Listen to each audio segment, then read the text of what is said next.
And this was purposefully made when I was watching Liz Moss. Isn't that pretty? I still love it. She wanted something really lightweight because we were beginning in July to prep. And she's quite physical, as you can see in her acting. And she wanted it to move when she moved. And I wanted this flowing river of blood when they were all walking. This is yeah.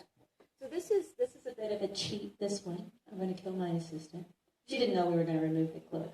But generally speaking, this is slit. These are the ones that the background people wear because there's so many. The first day of shooting, we had only Lizzie, who plays June, and O.T., who plays her husband Luke, and the little girl who plays Hannah, Jordana.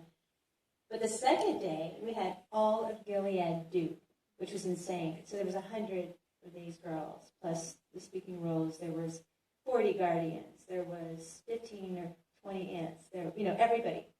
The whole world of Gilead, who are the people in your neighborhood, had to be on set. So we had some cheaters like this. And what I decided to do as a kind of slightly punk and slightly evil thing was, and now it's driving everybody crazy, I decided that zippers and buttons were too seductive, right, in a pious society. So you would, can you turn around? Oh no, she's going to make a liar out of me. Usually, this is a background one. So usually there's a piece of fabric, if you ever look at Serena Joy, for sure, and anybody with speaking roles, there's a piece of fabric which hides the zipper pull so that you won't be tempted to undress a handmaid. And you won't, this is a button, because Ruthie is so beautifully lean, this wouldn't be here. But there's no, you can't see any closures to anything. It's like it's in, you can't penetrate it, right? Okay? Like cage, also. But, there's a piece of fabric in the front and back that I saw on a priest in Milan walking. And the way he was walking, his fabric would flow in front of him. And it's a quick sketch that I did, honestly, just because I was mesmerized of the power of this religious person. I'm not Catholic. And it translated, 8 years later in the show. And she got the boots on as well? She does. So these boots came from my own, and I've been dying to wear them, and I even tried in Westworld, and they said no, so boom, here it is with the Handmaids. The Handmaid's boots, I took away their laces, because as anybody knows, in prison, they take away your laces so you can't hang yourself, which was a story point in episode 1.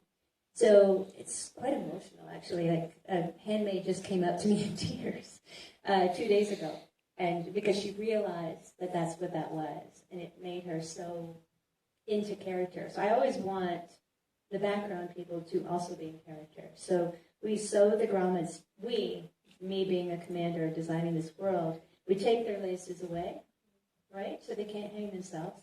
We sew the grommets down so are you okay?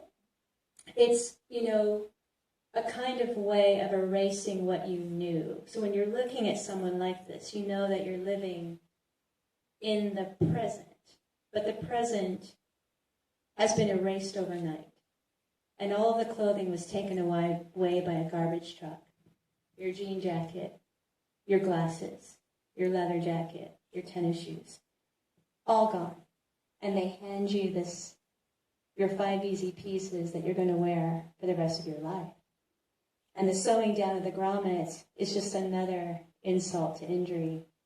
And then, as if that weren't enough, I put boot covers to hide what used to be, so that you aren't even given the freedom to think about the freedom of killing oneself to leave Gilead.